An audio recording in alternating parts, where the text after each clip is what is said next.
same thing that keeps your favorite team competitive year after year after year for a couple decades now is the same thing that at this stage of its evolution holds it back. Good morning to you.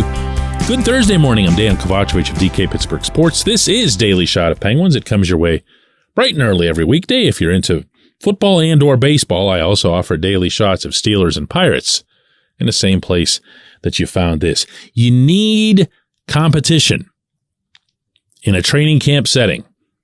You need competition for jobs. You need competition for depth chart slotting.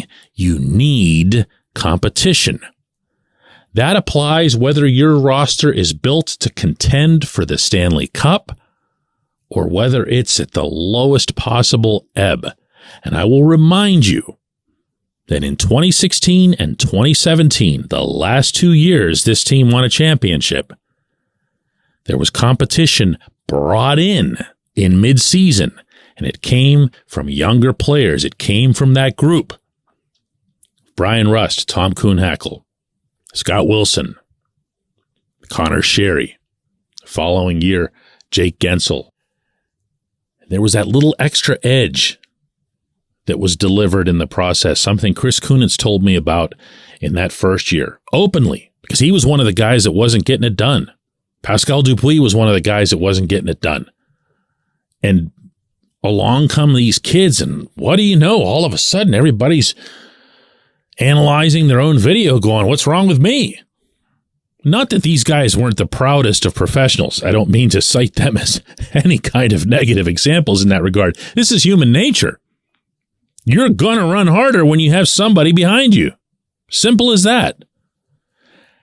This team is going to enter a camp, I'm going to tell you this right now, in which such a scenario is immensely unlikely. And I would love nothing more than to see that get blown up. Who's going to do that? It's not a long list. I don't need to tell anybody listening to a show called Daily Shot of Penguins that there aren't many prospects in the fold. And the ones they have aren't that close. But it can be anybody. It can be just somebody getting hot and having a great camp. It can be one of these several guys they've just signed to PTOs, personal tryouts. And if it is, great. I don't believe that there are jobs open, but I also wouldn't put my life on the line and commit to saying that the third right-handed defense slot is taken by Chad Ruhwedel or Mark Friedman. I wouldn't do that. I wouldn't say that this team's third or fourth lines are set in some sort of stone. Not with my life on the line, anyway. I wouldn't say that the backup goaltending job is set in stone because I don't trust Alex Nedeljkovic. Never have.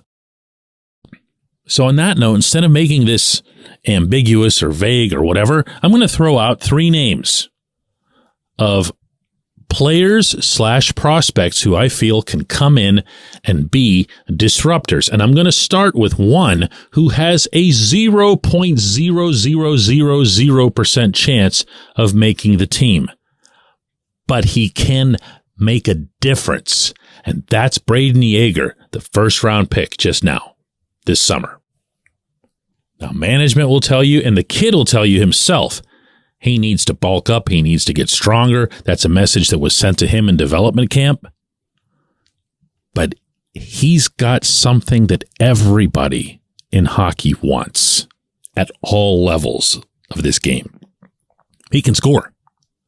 He can shoot and score. He can take the puck from multiple different scenarios and situations and even distances and score. And that's the most coveted skill of all. And if he can do that in a camp setting, I guess one way to draw a comparison point there is when Nathan Legare, who's now out of the system, obviously, since he was part of the 3-team Erik Karlsson trade, ended up in his native Montreal. was popping some goals in training camp and then even a couple in a preseason game at PPG Paints Arena. And strangely, even Jim Rutherford was moved to say, we're not ruling out that he could make the team or whatever. That's because scoring goals has an outsized influence on everything. And if that kid can come in and I'm telling you, just finish a few and have everybody talking about him, it has a motivational effect. It just does. Guys who have been scorers their whole lives don't like to see someone else come along and score more. Okay. Number 2, I'm going to go with Ty Smith. Do you remember that Ty Smith exists? Do you remember that he's the guy that Ron Hextall got from the Devils in exchange for John Marino, who ended up becoming the Devils' number 1 defenseman while Smith was languishing in Wilkes-Barre? Yes, that Ty Smith. I'm not going to pretend in Smith's case either that he has a good chance of cracking the defense corps. However, Smith showed very well in camp last year. Mike Sullivan and Todd Reardon both express a lot of enthusiasm about how he performed, especially offensively. I mean, that's who he is. But including his upgrades and his improvements in his own end. But here again, Smith can make a very visible difference when he's attacking. He will hold on to the puck for a long time. It's unusually long. So you will notice him when he's out there. And I think that can make a difference. That can get some people to pay attention. And look, if he were to have some super spectacular camp, you tell me if P.O. Joseph has the number 3 spot among left-handed defensemen locked up. You tell me, right? Would you put your life on it? Mm-hmm. Last one, and that is a goaltender.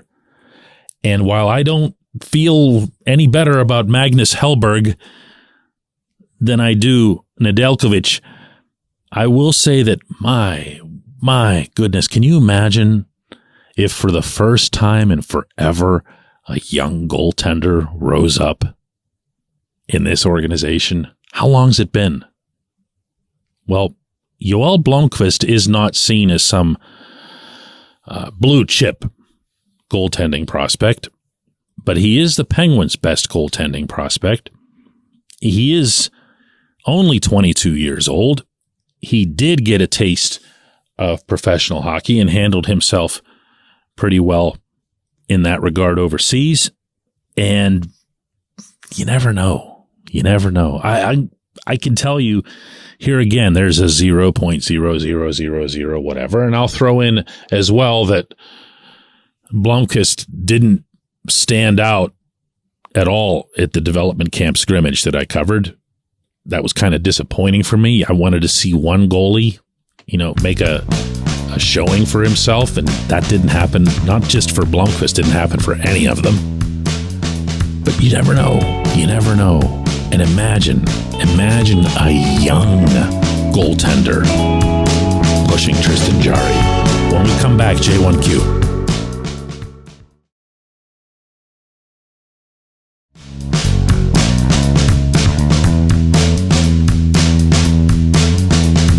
Today's J1Q comes from Terrence, who says, DK, longtime fan. I'm a Canadian now living in South Korea. I grew up loving the Mario Lemieux, Jaromir Jagr era, and I continue to love and follow the Penguins with the shotgun makeup of this roster, with the incredible Erik Karlsson acquisition, with the aging but still consistent Hall of Famers, the headstrong and championship-proven head coach and the new GM. I am hopeful for this new season. I think we all are. But what else can we do but hope? Well, Terrence, the thing that comes to mind here is your phrase there in the middle about the consistency of the Hall of Famers in the lot. The consistency actually applies to a significant percentage of this roster. Rickard Rakell's not going into the Hall of Fame, but he's a really consistent guy. He's money in the bank as far as what you're going to get out of him in terms of effort, smarts, and of course, production. I would say the same applies to Jake Gensel. Brian Rust, down year, still popped 20. And there's a lot of that even beyond the three guys who are headed to the Hall of Fame, or four if you consider Chris Letang to be in that class. That tells you that the team is going to be, by default, here comes that word again. I used it in the opening segment. It's not necessarily a compliment. Competitive. They're going to be competitive. They're going to be the team, just like this past season, that can play any opponent, anywhere, and beat them. And you won't be the slightest bit surprised. You know what I'm talking about. When the Penguins took down the Avalanche, what did you think? Yeah, okay, nice W, but whatever, right?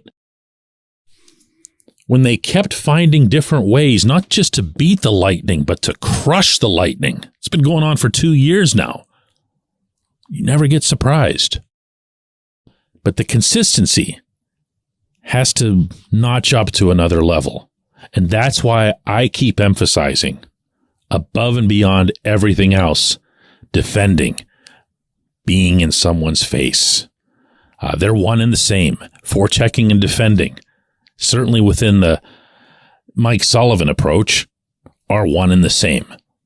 Because if you're in somebody's face in the offensive zone and you're not letting them break out, guess what? You're defending. You're not doing it in your own zone, but you're defending. You're making things difficult for the opponent.